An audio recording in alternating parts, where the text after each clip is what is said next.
اس کے اندر بچپن سے ہی بہت غصہ تھا۔ اس کی جارحیت کا اندازہ اس بات سے بھی لگایا جا سکتا ہے کہ اسکول کے دنوں میں ہی اس نے اپنے کلاس فیلو کو چھری مار کر زخمی کر دیا۔ سزا کے طور پر اسے جلد ہی بورڈنگ اسکول بھیج دیا گیا، جہاں اس کا جارحانہ رویہ کم نہ ہوا، اور یہاں بھی اس نے مختلف لوگوں سے لڑائی کی اور انہیں زخمی کیا۔ کیمپس گورو پروفائلز میں آج ہم بات کر رہے ہیں بینیٹو موسولینی کے بارے میں، جو ایک اٹالین سیاسی رہنما تھا اور 1925 سے 1945 تک اٹلی کا فاشسٹ ڈکٹیٹر بن کر اقتدار پہ چھایا رہا۔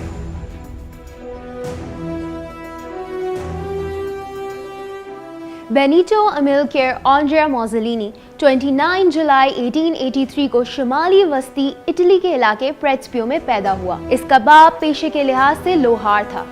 علاقے میں روزگار کے امکانات نہ ہونے کے برابر تھے، لہٰذا 1902 میں موسولینی سوئٹزرلینڈ چلا گیا، جہاں وہ سوشلسٹ سیاست میں شامل ہو گیا۔ جی ہاں، اس نے سوشلسٹ سیاست اس لیے اپنائی کیونکہ وہ کارل مارکس کی شخصیت سے بے حد متاثر تھا، لیکن جلد ہی سوشلسٹ کے خلاف سوئٹزرلینڈ کی حکومت نے کریک ڈاؤن شروع کیا اور بہت سے سوشلسٹ کو گرفتار کر لیا گیا۔ موسولینی نے فوراً اٹلی واپس آنے کا فیصلہ کیا اور سوشلسٹ پریس میں بطور صحافی کام کرنے، اور 1912 میں اس نے اپنا اخبار کالوتا دی کلاسی نکالا۔ اس کے اخبار کی کامیابی دیکھتے ہوئے سوشلسٹ نے اسے اونتی اخبار کا ایڈیٹر بنا دیا۔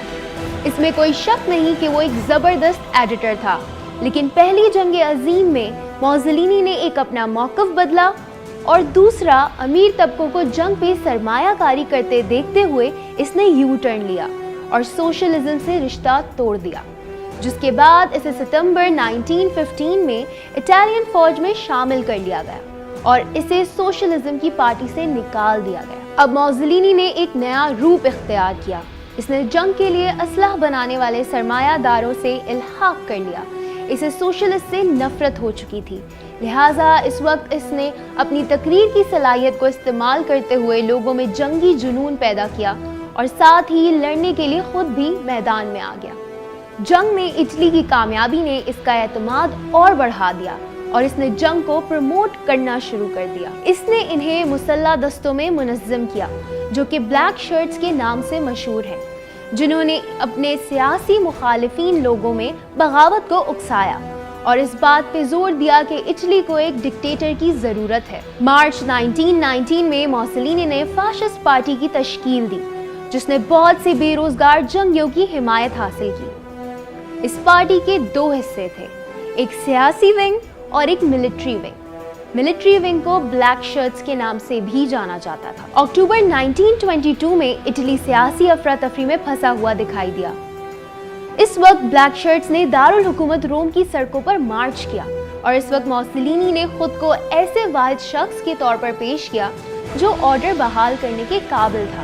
موسولینی نے آہستہ آہستہ جمہوری حکومت کے اداروں کو ختم کر دیا اور اپنے آپ کو 1925 میں ڈکٹیٹر ڈکلیئر کر دیا۔ ڈکٹیٹر بنتے ہی اس نے اپنے پرانے دشمن یعنی سوشلسٹ نظریہ اور اس کی حمایت میں بولنے والوں پر اپنی جارحیت کا استعمال کرنا شروع کر دیا۔ وہ جولیس سیزر بننا چاہتا تھا، لیکن وہ تب ہی ممکن تھا جب پورا اٹلی اس کے قبضے میں ہو، لیکن اس سے زیادہ دن انتظار کرنا نہیں پڑا اور جلد ہی بادشاہ وکٹر ایمانوئل نے موسولینی کو حکومت بنانے کی دعوت دی۔ چونکہ اس وقت تک فاشسٹ پارٹی کا کنٹرول پوری طرح اٹلی پر موجود تھا، لہٰذا بادشاہ بھی اب موسولینی کے سامنے مجبور نظر آتا تھا۔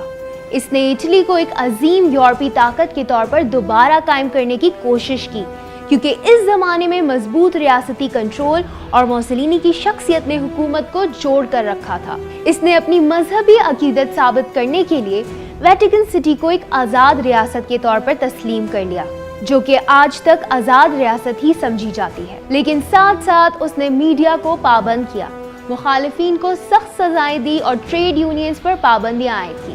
ہٹلر سے متاثر ہو کر موسولینی نے اٹلی میں یہودی مخالف قانون سازی کا آغاز کیا۔ جون 1940 میں برطانیہ اور فرانس کے خلاف ان کے اعلان جنگ نے اطالوی فوج کمزوری کو بے نقاب کیا اور اس کے بعد شمالی اور مشرقی افریقہ اور بلکان میں شکستوں کا ایک سلسلہ شروع ہو گیا۔ جولائی 1943 میں اتحادی فوجیں سسلی میں اتری۔ موسولینی کو فاشسٹ حکومت میں ان کے سابق ساتھیوں نے معزول کرنے کے بعد قید کر دیا۔ ستمبر میں اٹلی نے اتحادیوں کے ساتھ جنگ بندی کے معاہدے پر دستخط کیے۔ جرمن فوج نے اٹلی پر قبضہ شروع کیا اور موسولینی کو جرمن کمانڈر نے بچایا۔ جیسے ہی اتحادی فوج اٹلی کے راستے شمال کی طرف بڑھے، موسولینی سوئٹزرلینڈ کی طرف بھاگ گیا۔ اسے اطالوی حریت پسندوں نے پکڑ لیا اور 28 اپریل 1945 کو گولی مار دی۔ اس کی لاش کو میلان شہر میں لا کر چوک پر پھینک دیا گیا۔ یہی نہیں بلکہ کئی سالوں تک اس کی لاش کی بے حرمتی کی گئی، یہاں تک کہ اس کے حامیوں کو قبر سے اس کی لاش نکالنی پڑی، جس کے باقیات کئی سالوں بعد ایک عبادت گاہ سے ملے۔ ہمیں امید ہے کہ کیمپس گرو پروفائلز کی اس ویڈیو سے آپ نے کچھ نیا سیکھا ہوگا۔ For more videos go to our site campusguru.in